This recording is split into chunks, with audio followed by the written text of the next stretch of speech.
Yuk, mana Bu Nara Collection, silakan ajukan permintaan naik kembali. Oke, ada wolf. Oke. Serigala. Ya, selamat malam. Wolf, selamat malam. Oke, terpental ya. Kita naikkan ada, oh ini Nara Collection sudah naik kembali, Bu Nara. Saya heran dengan kaum muslimin ini. Sudah dibilang siapa menyerupai satu kaum termasuk golongan mereka. Itu nandar nama-namanya menyerupai satu kaum. Masih kalian ikut-ikutin. Ya, Kanara silakan. Iya Bang, kemarin saya kan ada naik di komalnya Nandar karena saya penasaran. Dia suruh buka ayat yang dimana ayat itu menurut dia Yesus itu berpoligami dan punya istri 3. Dan saya cari ayat yang dia bilang itu tidak ada.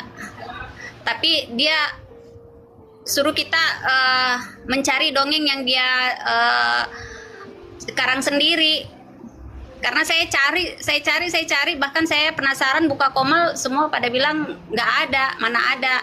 Dan saya juga semalam nonton film Yesus itu justru dia banyak pergi ini ya sama murid-muridnya. Nah, makanya aku pikir dari kalau umpamanya di pikiran saya itu kan dari mana Yesus bisa sempat punya istri 3 sedangkan dia mencari orang yang berdosa dan diinikan sama dia, diselamatkan sama dia. Seperti itu, ya, Kak. jadi begini, saya kasih tahu ya latar belakangnya Nandar. Jadi Nandar ini dia itu ada sedikit mengalami disorder. Jadi yang seharusnya ininya di sini agak miring ke sini sedikit. Nah, kenapa dia begitu? Gini. Makanya teman-teman saya bilang dampak dari kedatangan Zakir Naik itu sangat besar bagi kaum muslimin wal muslimat. Nah, Nandar ini salah satu korban dari Zakir Naik. Di mana Zakir Naik itu mengatakan hal-hal yang tidak ada dalam Bible dan dia percaya itu. Nah, sekarang saya kasih tahu, ada yang disebut dengan penyakit mental namanya mitomania. Tahu Bu mitomania? Kak Nara tahu mitomania? Nah, mitomania ini, penyakit mitomania itu adalah penyakit di mana seseorang itu berbohong, tetapi dia mengira bahwa kebohongan yang dikarang itu adalah kebenaran. Kan parah kan? Biasanya kalau kita bohong kan kita tahu kalau itu bohong. Iya benar. Nah, tapi ada satu jenis penyakit namanya mitomania. Dia berbohong, tetapi karena dia mengalami gangguan mental, dia mengira bahwa kebohongan yang dia utarakan itu adalah kebenaran. Dan si Nandar mengalami penyakit mitomania itu. Nah, di mana contoh-contohnya? Dia mengatakan bahwa di dalam Bible Yesus poligami, punya istri 3 katanya. Itu salah satu jenis mitomania yang dialami Nandar. Nah, banyak teman-teman muslim mengalami hal yang sama, Bu.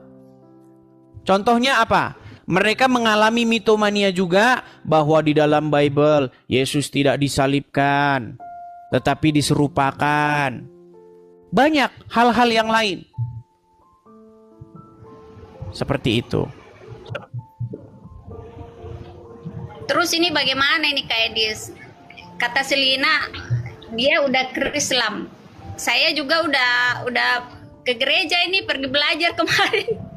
Ya. Pergi maksudnya kemarin hari Minggu ya. Saya coba ke gereja. Pada saat saya di gereja itu, saya masuk gemetar Bang Edis. Saya gemetar terus saya tanya kebetulan saya kan sama mantan suami itu kan kayak saudara. Dia masih Kristen ya.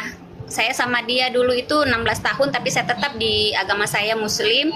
Beliau ya di ini artinya saya diajaklah ke gereja kemarin karena itu permintaan saya. Saya di gereja itu cuma mereka berdiri nyanyi tangan taruh di atas, saya juga berdiri, loh kok saya kok kayak kedinginan gitu. Itu padahal saya cuma lagu aja, tapi saya kayak nangis gitu. Nangisnya itu kayak orang terseduh-seduh ya. Itu yang alami. Dan saya dulu pernah dapat waktu saya kan sakit tuh Mas Edis, saya sakit terus saya ngikut doa pastur. Itu saya berapa hari itu tidak bisa buang air karena memang itu penyakit saya kan penyakit yang kritis ya. Kanker Mas. Itu saya berapa hari tidak bisa buang air. Itu kentut aja itu susah. Buang air itu nggak bisa. Itu ada kurang lebih 1 minggu saya tidak buang air. Pada saat saya didoain, pastor itu berkata, Yesus ada di belakang kamu, tapi saya masih tidak terlalu kepikiran ke sana. Pada saat saya didoain dari situ, saya itu tiba-tiba langsung aku hentikan, pastor saya boleh izin buang air nggak? Karena berapa hari ini saya tidak bisa buang air.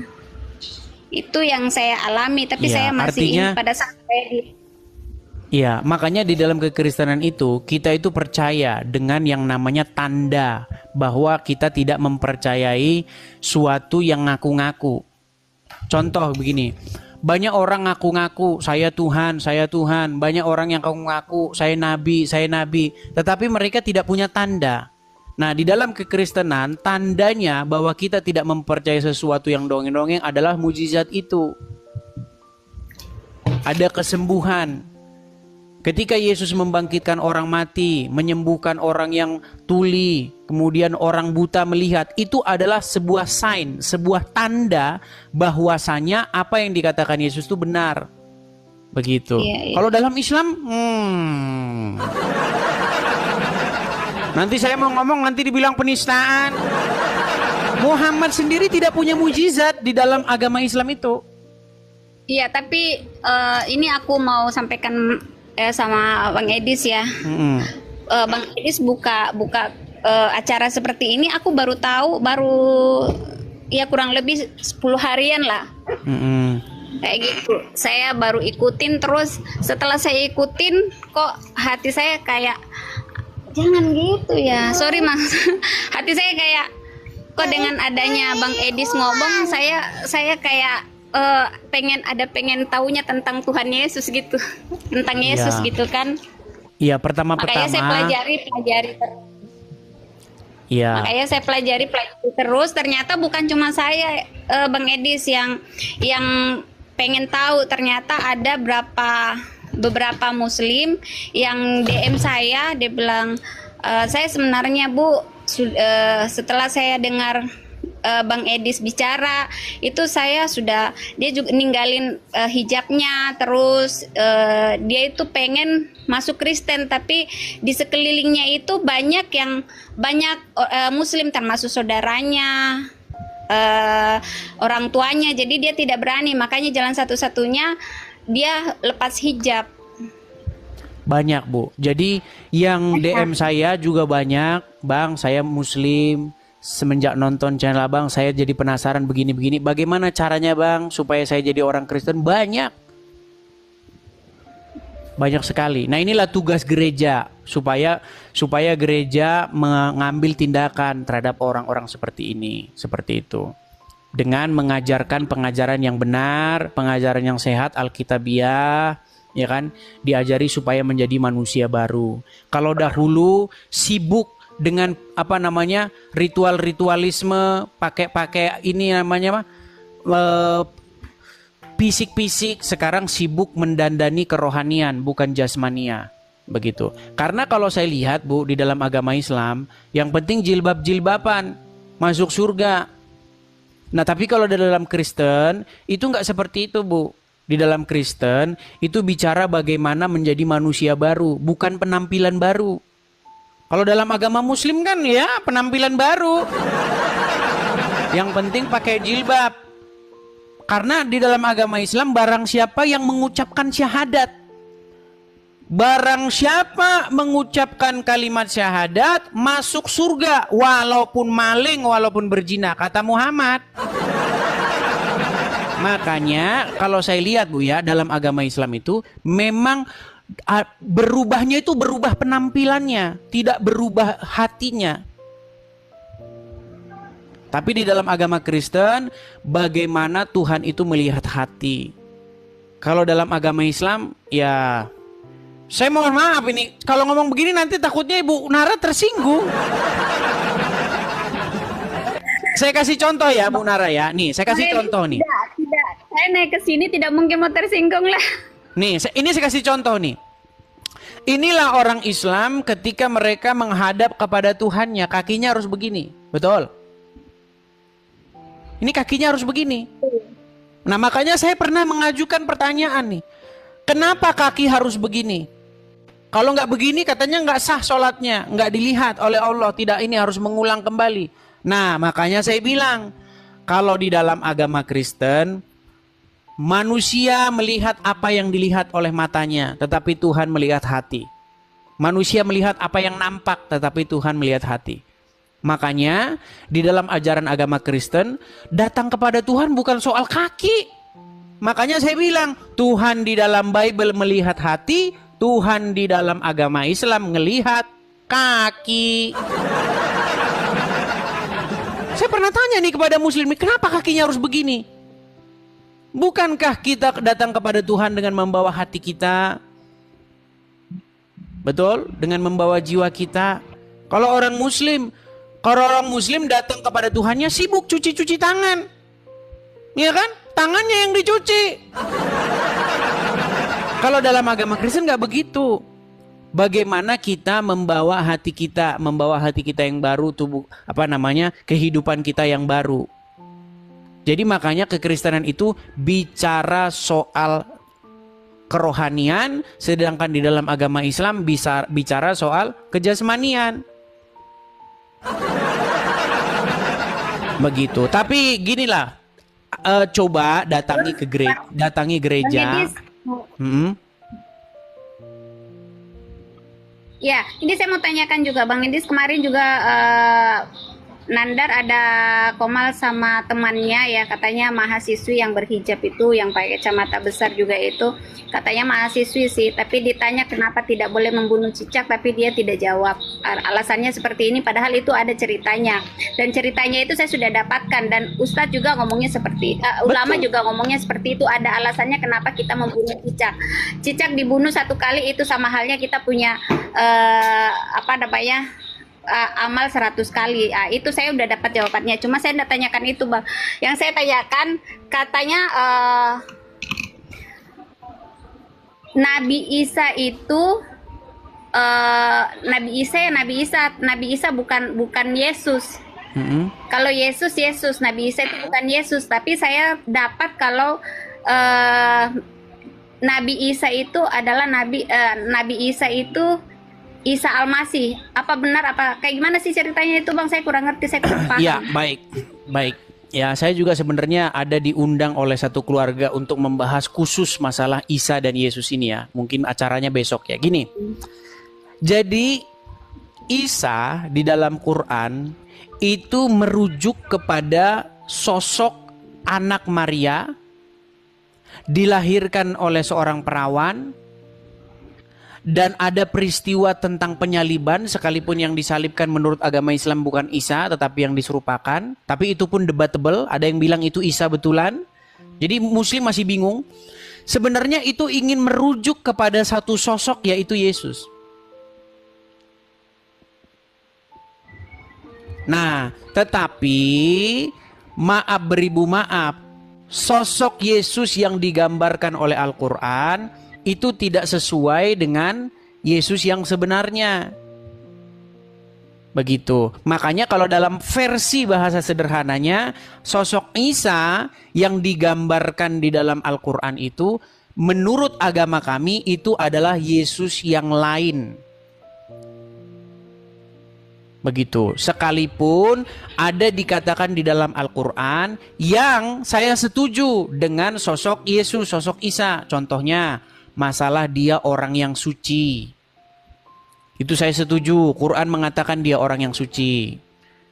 Tetapi kalau Quran mengatakan bahwa sosok Yesus atau Isa itu tidak disalibkan, saya tidak setuju. Nah, tetapi umat muslim pun sebenarnya masih berdebat mereka satu sama lain. Ada yang mengatakan, contohnya Zakir Naik. Zakir Naik itu tidak percaya dengan teori penyerupaan itu diganti orang lain, nggak percaya dia. Dia tetap percaya yang disalib itu tetap Isa. Tetapi Allah membuat atau menyamarkan mata-mata orang yang melihat dia itu seolah-olah mati. Jadi yang disamarkan itu bukan Isanya, tetapi yang disamarkan itu adalah mereka yang memandang. Mereka memandang Isa seolah-olah Isa itu mati. Tetapi ternyata Isa itu tidak mati. Makanya ketika dia dimakamkan, dia bangun kembali siuman. Karena mata mereka telah ditipu, telah disamarkan seolah-olah melihat Isa meninggal. Itu paham yang dipahami oleh Zakir Naik. Bayangkan kitab Al-Quran yang mengatakan dirinya jelas membuat umat muslim makin pusing sendiri, satu sama lain berdebat. Gitu. Intinya itu merujuk kepada sosok yang sama tetapi hasilnya berbeda. Itu seperti contoh ya kalau zaman-zaman sekarang ya. Ada sosok Joko Widodo. Ada yang mengatakan Joko Widodo itu ijazahnya palsu. Ada yang mengatakan Joko Widodo itu asli lulusan UGM. Nah, mana yang benar? Nah, itu merujuk kepada sosok yang sama, tetapi ceritanya yang berbeda. Nggak beda jauh. Contoh misalnya Bung Karno. Bung Karno itu ada yang bilang dia lahir di Blitar. Ada yang bilang dia lahir di Surabaya. Tetapi itu merujuk kepada sosok yang sama, tetapi versi yang berbeda gitu. Makanya tidak mungkin ada dua. Soekarno itu tidak mungkin ada dua. Gitu. Begitu juga Joko Widodo itu nggak mungkin ada dua. Yang mana yang benar kan itu pertanyaan kita sekarang. Yang lulusan UGM atau yang bukan lulus UGM kan gitu. Nah, sama seperti sosok Yesus dan Isa juga. Mana yang benar? Nah, makanya kita menggunakan kajian-kajian yang bersifat ilmiah dan akademis. Contoh misalnya, sosok Yesus yang digambarkan di dalam Injil itu berasal dari peristiwa kejadian, berasal dari saksi mata. Ya kan? Tidak jauh dari tahun di mana kejadian itu terjadi. Lokasinya disebutkan. Ya kan? Di mana lahirnya dan seterusnya dijelaskan secara gamblang. Nah, muncul Al-Quran 700 tahun kemudian. Tidak di Israel, tetapi di Arab Saudi. Coba secara logika, mana yang lebih kita terima? Yang diterangkan, yang diutarakan oleh para saksi mata, dekat dari tempat kejadian, dan tahun kejadiannya pun dekat, atau yang diceritakan oleh orang yang 700 tahun kemudian lahirnya, yang tahunnya jauh sekali dari peristiwanya dan tempatnya juga jauh. Begitu. Artinya hukum-hukum logika kita pakai di sini, bahwa keterangan-keterangan yang bersumber dari jauh-jauh sesudahnya, lokasinya juga jauh, tentu tidak lebih baik daripada yang diceritakan oleh dari tempat kejadian dan oleh para saksi mata. Seperti itu. Ya kan? Sebagai contoh lah misalnya nih, Bu Nara. Siapa yang lebih baik menceritakan tentang Bu Nara? Bukankah keluarga? Bukankah teman-teman? Bukankah orang-orang yang bersama-sama dengan Bu Nara? Pasti keterangan mereka itu jauh lebih baik ketimbang orang yang nanti datangnya 700 tahun kemudian. Baru menceritakan tentang Bu Nara. Bu Nara itu sesungguhnya dia itu adalah, namanya adalah Claudia. Dari mana? Kan gitu. Begitu. Dari namanya saja kita sudah tahu kok. Dari namanya saja kita sudah tahu bahwa cerita versi Al-Quran itu tidak akurat. Begitu. Saya kasih contoh ya, gini. Orang dulu itu nama-namanya itu punya makna, nggak seperti orang zaman sekarang. Kalau zaman sekarang kan orang nama-namanya udah udah ke barat-baratan, Rico, ya kan, Joni, nama-namanya kan udah nggak ada maknanya. Tapi orang-orang zaman dulu itu namanya ada maknanya. Apalagi berbicara soal Timur Tengah. Nah, orang-orang di Israel itu kalau memberi nama dia punya artinya. Contoh Yeshua. Yesus itu kan versi di Yunani. Yesus itu bahasa Yunaninya. Tapi bahasa aslinya itu Yeshua. Artinya Yahweh menyelamatkan. Nah, muncul di Arab Muhammad bilang namanya Isa. Apa Isa itu, tanya sama Muhammad, mereka nggak tahu. Itu dari nama saja sudah ketahuan gitu loh. Isa itu siapa gitu. Karena dia dikaji secara etimologi dia nggak ketemu. Gitu.